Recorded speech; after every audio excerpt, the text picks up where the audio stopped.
8 plus 7 gives us 15. And 3 times 15 equals 45.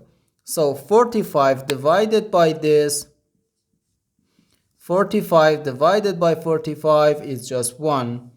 But this answer is not correct. Because according to the order of operations, first we have to do parentheses, then exponents, then multiplication or division, and finally addition or subtraction. Remember that multiplication and division have equal priority and we have to work from left to right. And the same applies to addition and subtraction. In this expression, we have one division, one multiplication, and one parenthesis. Inside this parenthesis, we have one addition. Here we have a multiplication. Because in mathematics, when a number is placed next to parentheses, it means multiplication. And we usually don't write the multiplication sign for brevity.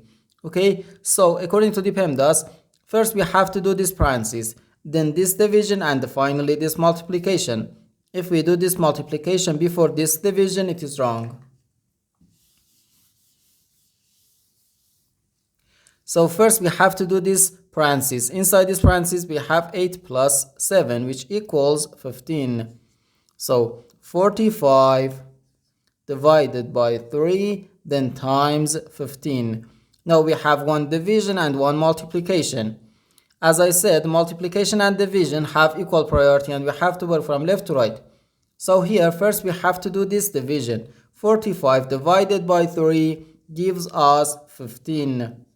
So 15 times 15. Okay? 10 times 15 gives us 150. So 150 plus 5 times 15 equals 75. And this is equal to 225. And this is our final answer to this problem. The correct answer is 225.